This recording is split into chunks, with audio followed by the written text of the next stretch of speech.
সহ। এর মধ্যে আমরা একটু দেখে আসি ইয়েমেনে কি হচ্ছে। আপনারা জানেন ইয়েমেনে মূলত সংযুক্ত আরব আমিরাত পন্থীরা গত কিছুদিনে প্রায় জানুয়ারির 2 তারিখ থেকে শুরু করে জানুয়ারির 3-4 তারিখ পর্যন্ত ইয়েমেনের অর্ধেকের বেশি অংশ তারা দখল করে নিয়েছিল। সেই অংশে সৌদি আরবপন্থী যে সমস্ত সশস্ত্র গোষ্ঠী ছিল তাদেরকে তাড়িয়ে টাড়িয়ে দিয়ে মোটামুটি তছনছ করে ফেলেছে। সৌদি আরব চুপচাপ ছিল। যখন দেখছে যে এখন আর কিছু মানে আর কোনো জায়গা নাই, পুরো তারা এখন এমন একটা লেভেলে আগাচ্ছে যে সৌদি আরবের ইয়েমেনে কোনো খাওয়া থাকবে না। সৌদি আরব বলছে থামো, কোথায় যাও, দাঁড়াও। এবং সৌদি আরব টাস করে হচ্ছে সংযুক্ত আরব আমিরাত থেকে ইয়েমেনে পাঠানো 2টো জাহাজে আক্রমণ করলো, স্টেটমেন্ট দিল, সংযুক্ত আরব আমিরাতকে সরাসরি দায়ী করলো।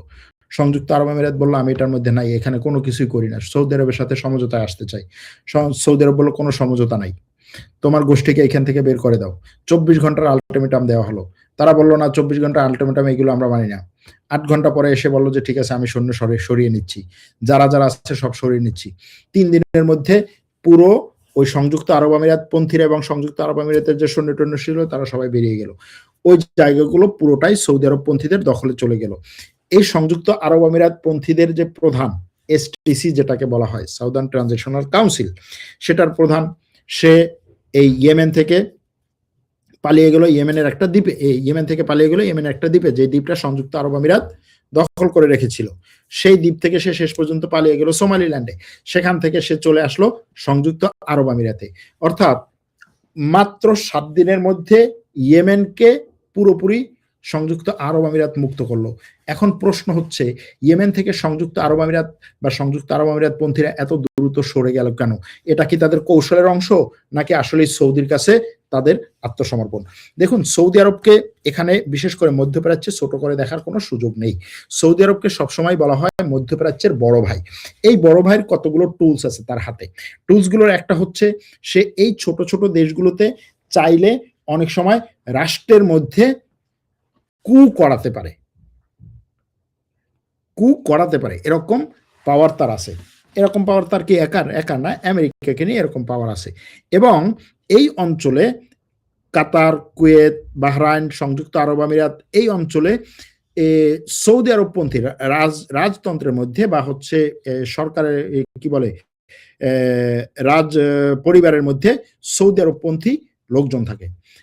তারাও চায় যে হচ্ছে মানে রাজ পরিবারের মধ্যেই, কিন্তু সবগুলোতে রাজ পরিবারের মধ্যে দ্বন্দ্ব আছে। এক ভাই ক্ষমতায় যাচ্ছে, আরেক ভাই বলতেছে আমি কেন ক্ষমতায় থাকতে পারবো না, আমি কেন হচ্ছে ক্ষমতা পাবো না। এক মায়ের ছেলেরা ক্ষমতা দখল করছে, আরেক মায়ের ছেলেরা বলছে আমরাও তো একই বাবার সন্তান, তাহলে আমরা নেব না কেন।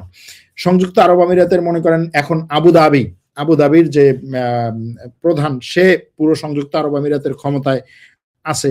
শারজা বলতেছে আমি কেন পুরো সংযুক্ত আরব আমিরাতের ক্ষমতায় থাকবো না, অন্যরা বলছে আমি কেন থাকবো না। সুতরাং সেখানে এই ধরনের কিছু কলকাঠি নাড়ার মতো টুলস সৌদি আরবের আছে, এটা হচ্ছে এক। দ্বিতীয় আরেকটা হচ্ছে যে আমেরিকা এই সৌদি আরবকে এখানে সংযুক্ত আরব আমিরাতের উপরে একটা কি বলে গুরুত্ব দিয়ে যাচ্ছে। কারণ আমেরিকাও জানে যে এই অঞ্চলকে যদি এখনো পর্যন্ত আমেরিকার অধীনে রাখতে হয় তাহলে সৌদি আরব এখানে গুরুত্বপূর্ণ একটা দেশ। আর আমিরাত মূলত সংযুক্ত আরব আমিরাত মূলত এখানে ইসরায়েলের সাথে সমঝোতা করে ইসরায়েলের সাথে শক্তি নিয়ে লড়ছে।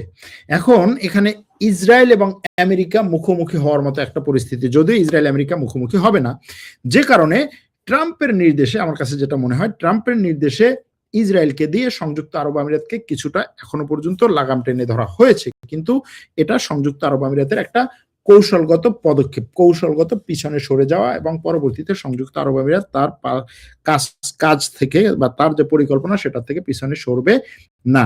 তবে সৌদি আরব যেই কাজটা করেছে বা এখানে সংযুক্ত আরব আমিরাতকে সে যে পিছনে ফিরতে বাধ্য করেছে, এটার মাধ্যমে সৌদি আরব নিজেকে আবার এই মধ্যপ্রাচ্যে নিজের অবস্থানকে শক্তিশালী করলো। তবে এরপরে মানে আজকের পর থেকে সংযুক্ত আরব আমিরাতকে একটু সাইড করে সৌদি আরব নিজের পলিসি নিজে তৈরি করবে। যেমন ধরুন অর্থনৈতিক পলিসিগুলো নতুন বছরে আপনারা জানেন যে সৌদি আরব তার বিভিন্ন ধরনের অর্থনৈতিক পলিসি সংস্কার করে বিদেশিদেরকে সেখানে তার অর্থনীতিকে উন্মুক্ত করে দিচ্ছে, বিদেশিদেরকে সৌদি আরবের দীর্ঘমেয়াদী সিটিজেনশিপ পাওয়া, সেখানে থাকা, সিটিজেনশিপ না তো দীর্ঘমেয়াদী রেসিডেন্সি পাওয়া এবং সেখানে থেকে ব্যবসা বাণিজ্য করার বিভিন্ন ধরনের সুযোগ সুবিধা দিয়ে সৌদি আরব নিজেকে দুবাইয়ের একটা অল্টারনেটিভ হিসেবে সামনে নিয়ে আসার চেষ্টা করছে। এবং এটার কারণে দেখা যাবে যে দুবাই ভিত্তিক সৌদি আরবের যে সমস্ত ব্যবসা আছে সেগুলোকেও সৌদি আরব টেনে নিয়ে আসবে, দুবাইকে অর্থনৈতিকভাবেও অনেকটা ধাক্কা দিতে চাইবে।